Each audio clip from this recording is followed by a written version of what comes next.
gosh, I've wanted to come to a techonomy for so long, and finally, right? I was just looking at the and that's not to make fun of anything, but it's funny. The theme, where it's collaborating for responsible growth, which to me strikes me as collaborating for responsible growth.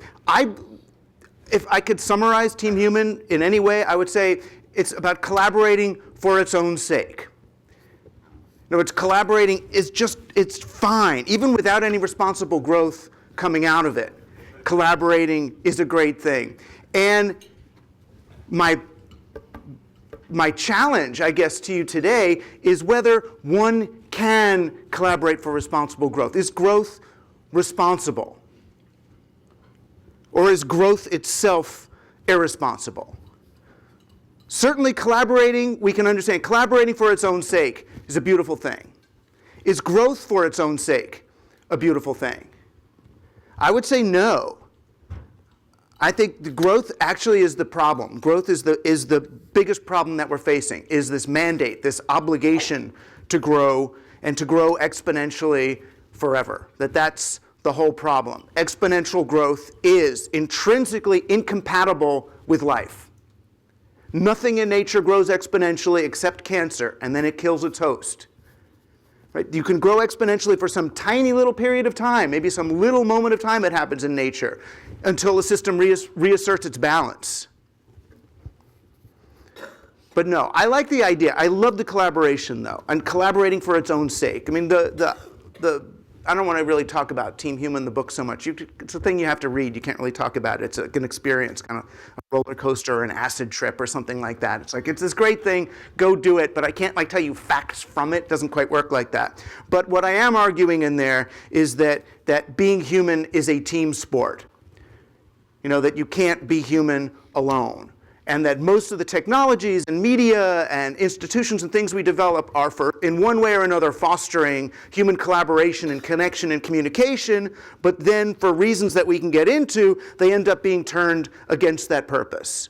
So the big example for me is the internet. When it came up, we thought, this is going to connect us all in the great global Gaian mind, and we're going to realize a dancing woolly master of physics, fractal, collective, consciousness.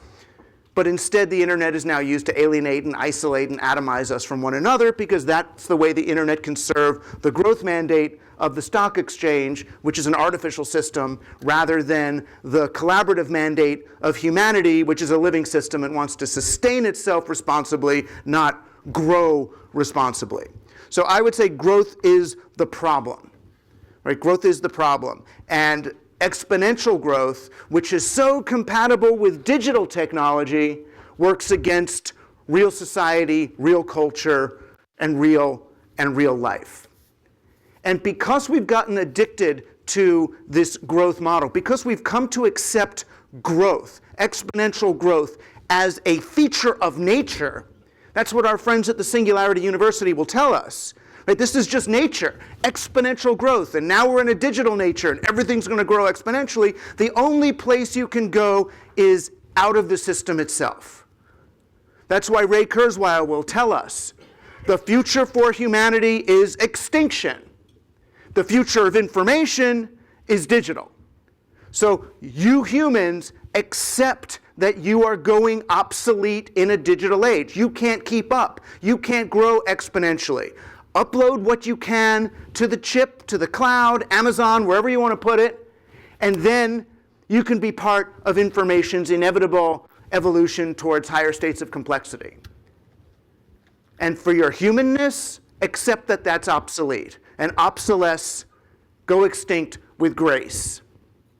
And to that is why I say no. Human beings are special. We can embrace ambiguity and sustain paradox over time. Human beings can watch a David Lynch movie, not understand what it means, and still experience that as pleasure.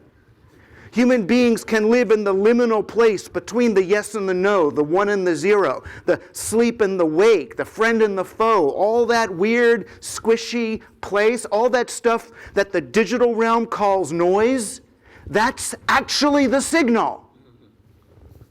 That's the signal. All the stuff that we auto-tune out of the voices of our performers, that's the signal. That's the human. That's literally soul. There it is. It's coming. That's the soul. That's noise, right? To us now, that's noise. But, to the digital, that's the signal. That's the call. That's the only thing that's the only data that was trackable so far, other than what might have been tweeted. That was the only data moment in this room. The stuff that's happening between us doesn't exist. When I make that argument to a singularity person like Kurzweil, he says, "Oh, Rushkoff, you're just saying that because you're human." Right? Like it's hubris. And that's when I said, all right, fine, I'm on team human. Fine, guilty as charged. And if that's a crime to be human, then I'm willing to fight that one. Right? The only other place for people to go is where the billionaires I spoke to last year, where they want to go. Alaska and New Zealand. Right? The digital billionaires that I've spoken to, they want to earn enough money so they can insulate themselves from the world that they're creating by earning money in that way. But they don't let their kids play with the things that they're making. Their kids are going to Rudolf Steiner schools out in the woods while they're making the apps for our kids. Well, not our kids, because we send our kids to Rudolf Steiner schools in the woods too.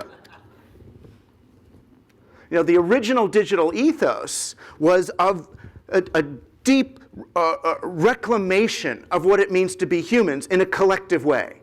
We had been isolated by television, and we thought the internet might provide the baby steps for us to reconnect as a global little nervous system. And it seemed like this beautiful possibility. But the problem was at the time,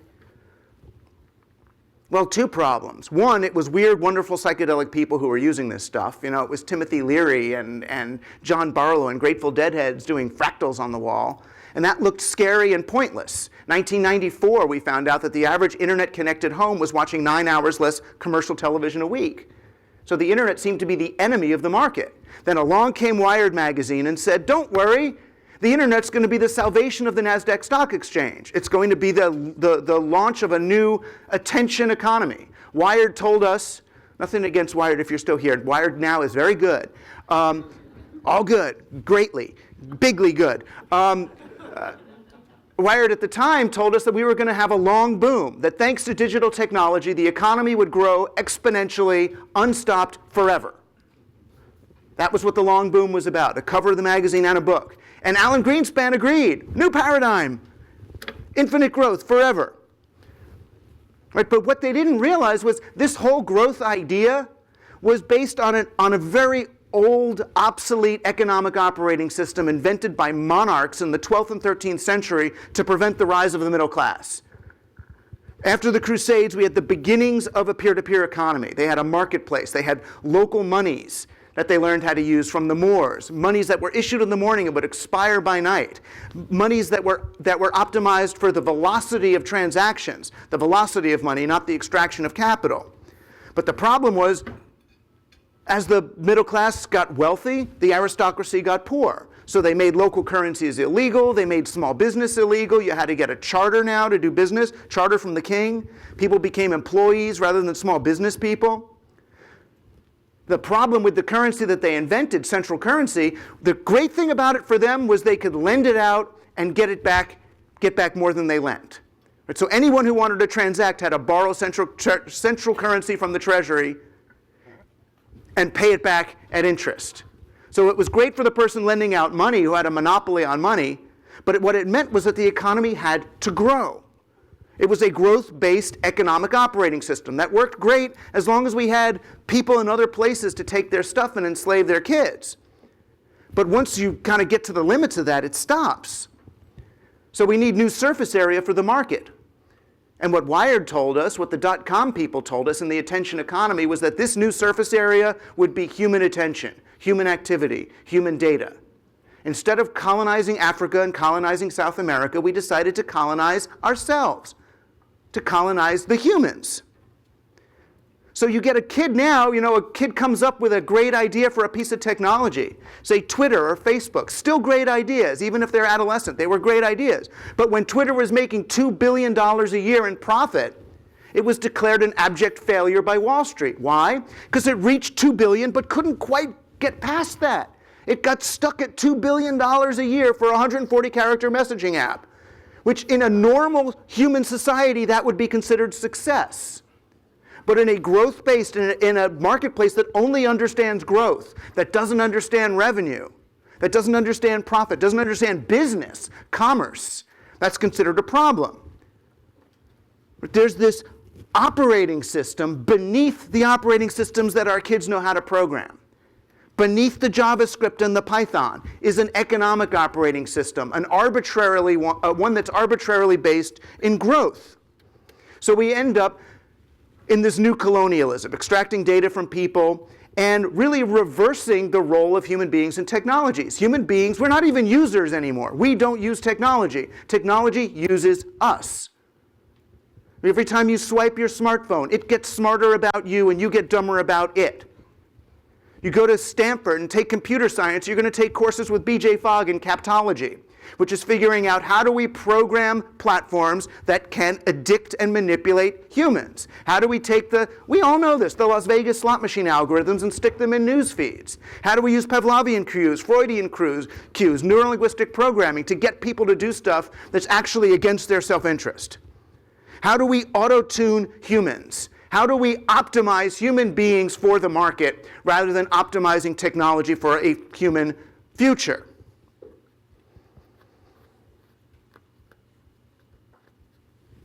You know, the fact that Ubers have been having stock market problems, to me, represents something really positive. Right? This is some sort of sense-making by the market. People saying, oh, wait a minute. Maybe growth for growth's sake is not the only thing that a business should do. That maybe if we reread our Adam Smith, we find out there's actually 3 factors of production. Capital's not the only one. There's a stuff called land, which is the place where something happens, and there's stuff called labor, which is all the human work. Land, labor, and capital all have equal roles in production. If the only one that scales is capital, which is the only one that can, it's the only one that can scale exponentially is capital. Humans can't, land can't.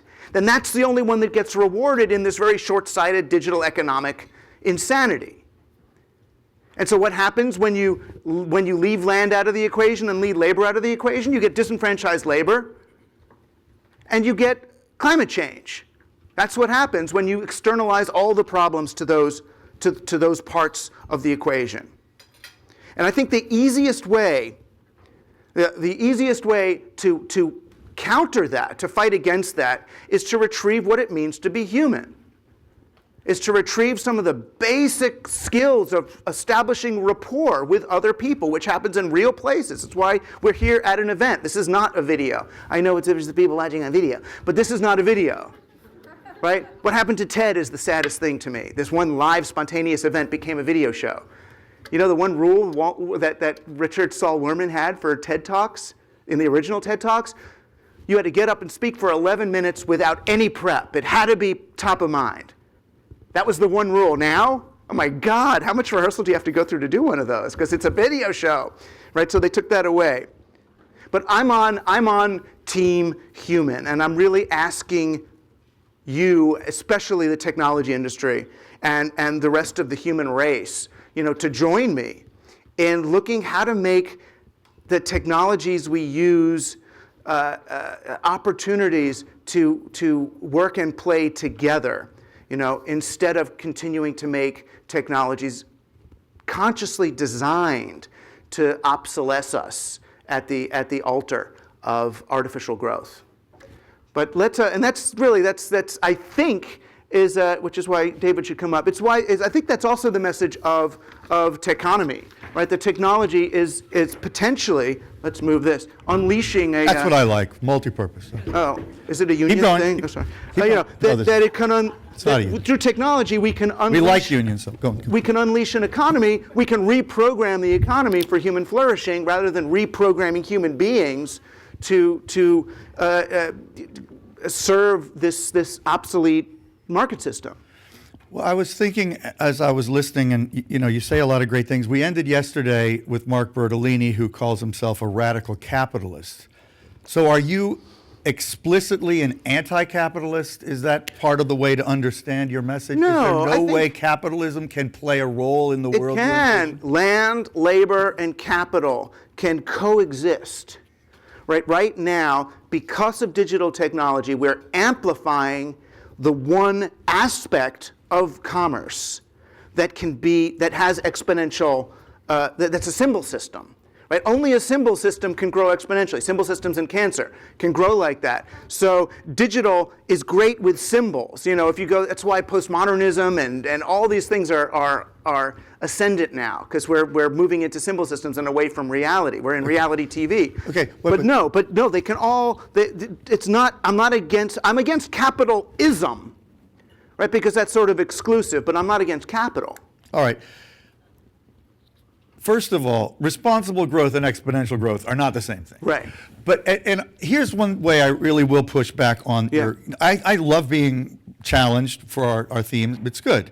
But if you are somebody who lives in, let's say, Guatemala or Honduras, just to name two places that right now clearly need a lot of growth, how can you be against growth? Let's do it. Let's make the this global about. scale. Let's do it. Let's help the developing nations of the world. Right, That's but that great. requires growth. Whose companies who is here primarily focused on fostering growth in what in the developing world? There are quite a few people who've been but at this event. and who've come to done our it. But event. if that was what we're talking about, it's not though. When we're talking about responsible growth, what we're trying to do is to say, well, look, we're not. Facebook, you can still kind of grow, it's okay, but let's try to think about how you can do it in this responsible way. Let's grow more humanely. Like, I love that word, how they're using humane now. You know, as if we're going to make humane technology. It's going to treat people more humanely on their way to the slaughter, like cage-free chickens or something. One of the ways that I agree with your anti-growth Yeah. mindset is there's no question in my mind, and hasn't been for many years, that if justice is really going to pervade the world, we are going to dramatically lose our relative economic advantages in the United States and Western Europe and a few other places, which possibly could mean economic stasis by some definitions here, but the net wealth that would be created would be so much greater because we'd have more markets in addition to all kinds of other things. I lived in Nigeria when I was a kid, so I've seen Africa, in the 60s. Let me tell you, it's not that different now as much as it should be. It's way better, but it still hasn't come nearly far enough to begin to address the inequities that are so grotesque. Right. Okay, that's just a statement. But there are forms of economic growth that really, really work. The kind of economic growth we saw at the end of feudalism, when the people got back from the Crusades and they had opened up trade routes with the rest of Europe. We built marketplaces, which we stole from the Arabs also. The bazaar became the marketplace in Europe, and the former peasants of medieval Europe started bringing their goods to market, trading them first by barter, then complex barter, then local currencies, and there was economic growth. That's a very different kind of economic growth than Dutch East India Trading Company going to the Indies and enslaving the people and extracting the resources. It could easily be called responsible growth. But it would be. But it's sustainable growth. Okay, this is good. And growth is not the object. But if we said, we're really not talking about growth. What you're really talking about is wealth distribution, is prosperity, is flourishing. Equality. That's one of the Sustainable Development Goals, by the way. Right. So let's talk about AI for a minute and how it fits into this, because your book has so many amazing passages, but one of them, or several of them really, are about how AI is fundamentally misunderstood. And it's like way overhyped. And this is going to be a session later in the afternoon where we talk about creativity in AI with two people who are really thinking about how to really truly use AI to enhance human creativity rather than suppress it. Just riff on that for a second, and then I really want to hear the audience questions and comments. AI is basically kind of a fixed game. I mean, you think about if you used to, I don't know if you ever played video games like Street Fighter and Battle Arena Toshinden and all those. When you get to the super strong non-player character at the end and it beats you, is that because AI is better than you? No, it's because it's in this game. They made it beat you. I mean, do you know what I mean? You're in its realm. So AI, we see these computer things beating humans at various in various closed system situations and think of them as so great, as somehow tipping something over. And when I think about the Turing test, I think that the day that computers pass the Turing test and are able to the Turing test is really just, can it make you think that it's human? It's not an indication of how smart the computer is at that point. It's an indication of how dumb we are at that point to believe that what it's doing. It's very good at tuning to our emotions, at activating our brainstem. I'm sure our phone is going to eventually, when you put it down, it's going to make sounds that somehow instinctually recall your paternal instinct. It's going to do the sound codes that are saying, like, "Mommy, you're hurting me." And you'll quickly pick it up because it knows how to get that. I mean, that's what we're teaching the machines how to do, right? Yeah, well, get their attention by any means necessary. But the only people who will say that we understand the human brain and human consciousness are computer scientists. Right. That is such a good point. Neuroscientists will say, we have no idea what the fuck is going on in there. The more we learn, it's weird. It might be non-local. It might be that the brain is a receiver. A lot of neuroscientists, we don't know. The best case for that is our brains cannot be separated from our bodies. We have senses that are part of the way we think, and computers are never going to have that. Never, ever, ever, ever. But in Silicon Valley, where a number of people in this room emanate from, there are people, even those who are worried about AI, seem to have in many ways accepted the idea that it will potentially disintermediate us, and that's something really to worry about. And I think that creates a psychology that is sort of a self-reinforcing thing, and you actually talk about it as a self-fulfilling prophecy a little bit if we don't get away from it, right? Right. Well, if we take a multi-trillion-dollar industry and gear it entirely towards mind control of human beings by any means necessary, what do you think's going to happen? What is one of these algorithms? What are we doing? We're taking an algorithm, we're saying, find the exploits in human beings and use those exploits to get them to do stuff that's against their own best interests and that thwarts their own instinctual drive for self-preservation. And then we launch them out there and say, go forth, learn what you can, and keep doing it forever, no matter what. What is that? That's the definition of a demon. That's really what it is. So put something out there that looks for your exploits in order to get you to do stuff that's against your own and everyone else's self-interests. Okay. And if we do that and we spend enough money, I think this stuff can work. Maybe not in the long term, but in the short term, if we spend 50 or 100 years like that, being utterly hypnotized, by technologies, I don't think good things will happen. One of our speakers mentioned the movie WALL-E, which I often think of in that kind of discussion. That's a utopia compared to what I'm looking at. Okay, let's get the house lights up, because one of the things that really is different about Techonomy is we're not like TED. We're not a broadcast format. We really are a dialogue. So, and could I just do me a favor, Doug, and answer as briefly as you can? Okay, here. I love what you're saying, by the way, and then we'll go to here. Hi, David Berkowitz, and great to hear the latest. So you talk a lot about the end of feudalism. Are there any other bright spots in the past, say, 700 or so years we can point to that we can say, like, oh, that's a great model? Tons. Tons. I'd say the majority of human activity. This tons. One would be this idea of bootstrapping a business, which we call bootstrapping, as if we're associating it with Baron von Munchausen because it's insane. But the idea that you take the profits, you start a business, you use the profits and reinvest them back in the company and let it grow according to the ability of your market to sustain it, which is old-fashioned business. The way that all those small businesses started that way are the model, really, I think, for the future. Here, there's tons. There's tons. I still love a lot of what the hippies did. I think that was a great moment. Throughout history, we see, the saboteurs of the original Luddites were really interesting. The situationists were interesting. The situation is, so that's a much different conversation. I Yeah. love it, but for another day. Yeah, another day. Okay. But I okay, mean, there's movements. I'm think anything that brings people into consciousness and lets people trade with each other. Okay, she had her hand up, and let's go through. Okay, we'll get to you next. But quick questions. Go All ahead. right. Yeah, hi. I'm Lightning Raquel, round. Raquel Zuzart, founder of Equity Project for All, and an economist as well. So I'm really interested in the way you're talking about the 3 factors of production. I think there is hope. Looking at Larry Fink's letter last year, looking at what Yunus Muhammad is doing with Grameen Bank, and maybe it's a question of redefinition, of bringing together those factors and calling it humane capital, and looking at growth as human growth, our potential to do the best we can in saving the planet and empowering everyone. So just want to get your comment on Rays of Hope.